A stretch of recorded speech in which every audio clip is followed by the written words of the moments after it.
It's the Kyle Heimann Show on Redeemer Radio. What could it be? I was thinking through her life, like nothing strikes me as the patron of... It's time for Catholic Games, the show that helps you learn something about the faith while having some fun. And now, here's your host, me. Welcome to Catholic Games. I'm Kyle Heimann, here with my guest, Shaun McAfee. Welcome to the show. Thank you. That was such an understated thank you. I feel like that doesn't match your demeanor. You always seem like a very enthusiastic, fun. Do you have like the calm, reflective side as well? Yeah, I would say so, especially whenever I'm like in a setting like this or in a professional setting. I try not to be inauthentic, but this is like more of the, hi, I'm being interviewed, Shaun, instead of the, hey, dude, let me tell you about all my problems and how much I love the Saints. I have an eccentric personality, but I try to tone it down. Very good. So hi, thanks for having me. It's good to have you. What percentage of your adult life have you had a beard? Oh, okay. So I got out of the Air Force in 2009 and I immediately grew a beard that my wife absolutely hated. How old was I? I was like 23 when I got out of the military, and it was spiky. It was not ready to like be as full and, mature and, nice and curved and shaped as it is now. And so my wife immediately made me like cut it off. She's like, okay, you got out of the military, you grew your hair out. It looks bad. I'm giving you honest feedback. Now please cut it off. And I did. And I didn't grow one again for several years until we moved back to Alaska the first time, and I really kind of let it grow, and people started to say, it looks okay. Uh-huh. And then I deployed to Afghanistan, and that's whenever I started growing like the massive beards. Uh-huh.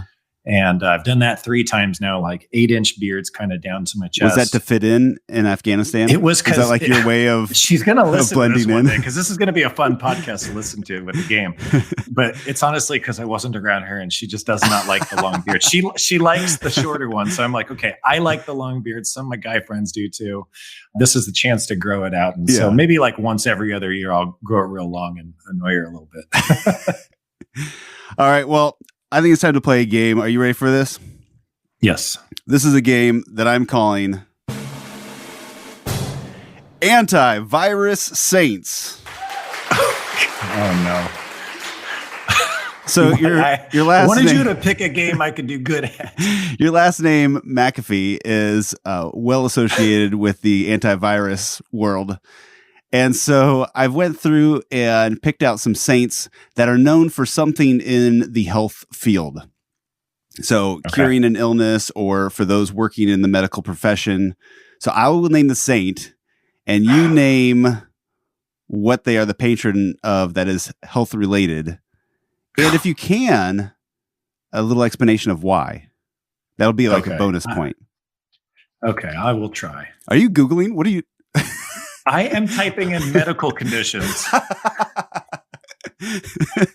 Okay. All right. No cheating. No cheating. Let's go. That makes it multiple choice then. A very long list of multiple choice. But I'm so nervous. All right. You ready for this? Here we go. Yes, sir. Let's go.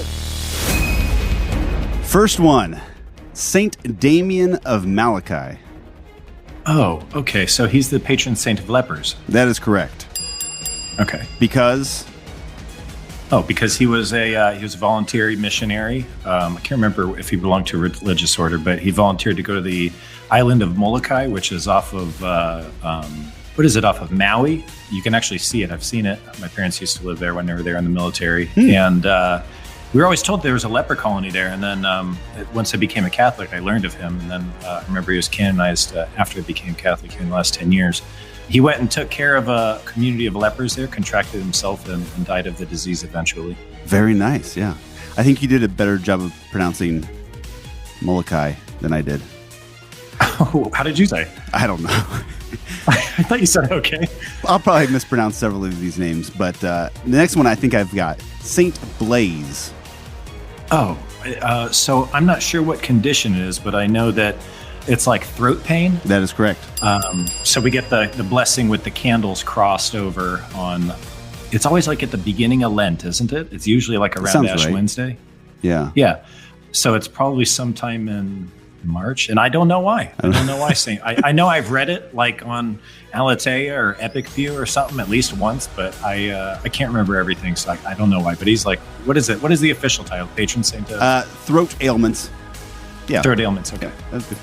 I'm doing right. okay. I'm starting off with some more common ones. It might get a little trickier. Don't get too confident.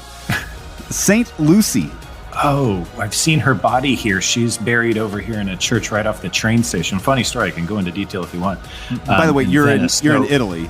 So for those listening, yeah. So she's over in Venice, but I can't think what she would be the patron saint of for a medical condition. I thought she was a martyr. I don't know. She is the patron saint of eye disorders, or for the eye blind. Disorders. Oh, that's right, because they took out her eyes. That's correct. They plucked out her eyes. Yeah, a lot of the Those images of her early virgin saints have like a plate holding eyeballs. It's kind of a graphic thing for little children to see. So is her body. They say like, oh, her body's incorrupt. No, I've seen her body, and it's I'm not going to say very corrupt. That's derogatory to a saint, but it's definitely over 1,500 years old. It's quite decomposed. But maybe not as much as a body normally would be. Maybe. She's in like this glass display, and I don't know how I would do after 1 year. Okay. All right, Saint Dymphna. Oh, Dymphna? Dymphna. There's a lot of Dymphna consonants. Yeah, there's Dymphina. Gosh, this is one that I should know. I know the name, don't know the ailment. Depression and mental illness. Oh, that's right. Yeah, she is constantly featured at epicpew.com. We always have people writing about like ADHD or depression or seasonal illness.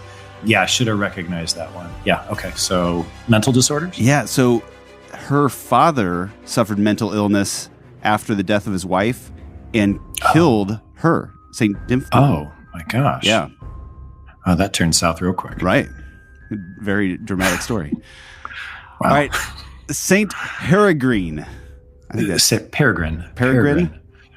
Yeah. Saint Oh, my goodness. No, so let's guess. Okay. Can you give me any hints? Yeah, Can you give I feel me like this is like a country? This is a lot of a country.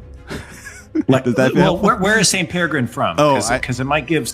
I'm not sure, but this is an illness that a lot of people die from, and a lot of people survive. Okay, so it's probably something like big deal though. Being a hobbit. Right? Yeah, the hobbit illness, hobbititis. A lot of people die from. So probably most people have some family member that has contracted this illness, and most of us know somebody that has died from it. Probably. I don't want to say something as obvious as like the flu. No. Oh gosh, I don't want to be derogatory. Suicide? No. Cancer. Cancer. Okay, why didn't I not think of that? She I'm not thinking of the obvious. Had cancer in her leg, and they were just about to amputate it, and she was praying, and it was healed. And oh wow, so didn't have to amputate her leg. Well, I just learned that it's a she. I was like, where's he from? Yeah, there's a couple of these I wasn't sure. Peregrine. This one is a female, Saint Catherine of Siena. She's the patron? I'm a lay Dominican. She's the patron of something to do with medical? Something medical related. What could it be? I was thinking through her life, like nothing strikes me as the patron of plague victims. No. Nurses. Nurses. Yes. She was born during the outbreak of a plague in Siena. Yeah. But then her life's dedication to the sick declared her doctor of the church. And I think she's a patron saint of a lot of different things, but nurses is one of them. Okay. There's several patron saint of nurses, by the way. I think so, yeah. It's usually more than one of something. That's true, yeah. Saint Luke the Evangelist. Oh, man. His body's here in Padua, too. I've seen his tomb. What would that be? He was he the physician? So he's the patron saint of physicians? That is correct. Yes. Okay, great. Yeah. Artists, physicians, bachelors, surgeons, students, and butchers. It's a it's a wide variety. It's funny because here in Italy, he's more widely known as the patron saint of artists because many early icons of a Madonna are said to be in a Luke style, which gives the popular legend that he painted the first icon of a Madonna. Right. Yeah. I would love to see what that looked like, his painting. I could send you pictures.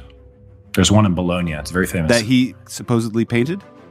Yep. It was hidden in Constantinople and came over with like the Second Crusade or maybe the Fourth Crusade with the Venetians, and then it made its way into Bologna. It sits on top of this beautiful hill. It's still guarded by Dominicans. Huh. Well, there you go. All right. Saint Maximilian Colby. Oh, man. You know how he's related. So insulted by not knowing. I know who the saint is, but so who could it be medical-wise? Right. What's another word for starvation? Like the hungry? What would it be? The those famine? I wouldn't be surprised if he close? is that. But he's also the patron. I won't count it right or wrong because I'm not sure about starvation. He is the patron saint of addictions and alcoholics because he was given a lethal injection when he didn't starve to death. So he was in a starvation camp or chamber, and he survived. And so then they eventually gave him a lethal injection. And then he's the patron saint of those that are struggling with addictions to lethal or what could potentially be lethal, I guess. This is cool. I'm learning. Thank you. All right. Saint Gianna Beretta Mola, Italian. Saint. What? Oh, Saint Gianna. Saint Gianna. Boy, I have one friend in particular. She named her daughter after Saint Gianna, and she's gonna not like me for not knowing this one. Do you know what her profession was? Wasn't she also a physician? Yes. Yeah. So, a patron saint of physicians? Yeah. Okay. Mothers, physicians, unborn children. She was a pediatrician herself. Oh, I have heard of her as a patron saint of unborn children. Yeah. Okay, yeah, that makes sense. All right. I would have pronounced this Saint Lidwina, but I went on YouTube and somebody pronounced it Saint Lidvina. Lidvina. Okay, so maybe she's from like Bohemia or something? Or? She's Dutch. Dutch, okay. No idea. I don't know that she's very popular, but patron saint of scurvy. I don't know. Scurvy victims, maybe as an overlap. Patron saint for those suffering from chronic pain. So okay, scurvy is one of those. Yeah, right. She fell while ice skating and was in excruciating pain the rest of her life and bedridden. Oh, wow! From an ice skating accident. And what's her name again? Saint Lidvina. Lidwina. All right. Makes sense. All right, we got a couple more here. Saint Raphael the Archangel. Oh, man. My second born is named after him. Really? Yeah. And actually, I think I've heard people also pronounce it Raphael. So, what would he be? Well, he accompanied Tobias. His name? Raphael. Okay. I mean, we named him after the Archangel. Our first three boys are named after him. But not the Ninja Turtle? No. I mean, I've thought of that. Also the artist. So he accompanied Tobias, and I'm not recalling a special, and often, so we have a statue of him in our living room, and he has the serpents. Is he another patron saint of physicians? Well, yes, basically. He's pretty broad. He could be the patron saint of this game. He's the patron saint of healing. Healing. Yeah. Okay. So yeah, Raphael heals body, mind, and spirit. Okay. I saw in quotes "medicine of God" or "God heals." I don't know if that's a translation of the name in a. Yeah, the name is God heals. God heals. Yeah, that's cool. Yeah. So I suppose that kind of as a coverall, like your hospitals, your doctors, your illnesses. I'm like physicians. Well, yeah, I guess if they're healing, preventative health. Like. All right, Saint Jose Maria Escriva. Oh man. I actually didn't look up why he is this, but I thought it was interesting nonetheless. Yeah, brilliant writer. Did not know he was known for anything to do with medical conditions. Let's think of the first How about those who have been amputated? And well, maybe because diabetes. Patron's name of diabetes, and sometimes that leads to amputation. Yeah, it used to. Yeah, especially in the old world. All right, got a few more. Saint Gerard. Saint Gerard. Whew. I'm only thinking of that famous chef, Gerard Depardieu. I don't know. Your wife. I got to think of something though. May have wanted to pray for him on several different occasions. For expectant mothers? Yes. Okay. Or infertility, miscarriage, childbirth. Sort of the story of my wife's life for the past 10 years. All right. Saint Anthony of the Desert. Oh my goodness. I've read his life. One of the most interesting. Yeah. I can tell you that he advised the young, I guess you would call it like a novice, an oblate. He advised an oblate. The guy said, "How do I stop from saying bad words?" And he said, "Well, you could stick a rock in your mouth." And the guy stuck a rock in his mouth for 5 years or something. He kept a rock in his mouth for 5 years to stop from swearing or something like that. I don't know. How addicted to swearing do you have to be to get to that level? Enough to want holiness that bad. Yeah. All right. Skin disease. Skin disease. Okay. I'm not sure the reasoning there. All right, last one. Because you probably get sunburned a lot in the desert. Right, exactly. So dry. Saint Apollonia. Can I ask for a quick biography? Because there's several saints. There's Apollinar, there's Apollinarius, She was a group of virgin martyrs. Ooh. So the reason that she's the patron of this has to do with the way that she was tortured. Okay, was it breast cancer? No. She had her teeth violently pulled out and shattered. Wow. And so she is the patron saint of dentistry, toothache, all of that tooth stuff. So the one that I am sad that wasn't here, that I was totally prepared for, because I really love his story, is Saint Giuseppe Muscati. Oh, do tell. And I had never heard of him, but he's an Italian saint. He's canonized here in the last 15 years or closer than that. And just a brilliant doctor. I think he invented the X-ray. Real loving, opened up orphanages and houses for who would be called, I can't remember the name in Italian, but basically the indesirables who people knew were going to die. He would open up these they're called houses for the hopeless, I think. And so basically it's exactly what it sounds like. People who are definitely have a life-ending disease. This is where they go to spend quality last days. Very nice. Saint Giuseppe Muscati. Very good. All right. Well, congratulations, Shaun McAfee. You are the most recent winner of the Antivirus Saints game. How many did I get right? Did we keep the score? I didn't keep track. No. You did pretty well, though. I got many of them right. I got the first two right, and that's all I remember. Hey, you educated us a lot. You gave a lot of background, a lot of saint stories. So I think we all learned something here. Cool. As we do when we read your books, Shaun. So tell us, what are your 8 books and where can we get them? I'll tell you about the latest one. Or your favorites. That? My most recent is Epic Saints. It's called, actually, I love this title. It's from Tan Books.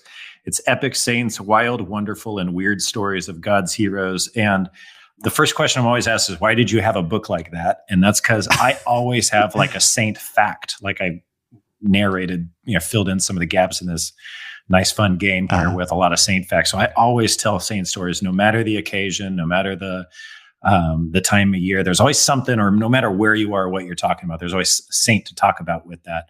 And so I got kind of not tired of telling people, but I got tired of people saying, "Hey, where can I find all of those?" And well, you can go and read 50 saint books, or you can just pick up this one book that tells some of the stories of just glorious miracles and some really confusing situations.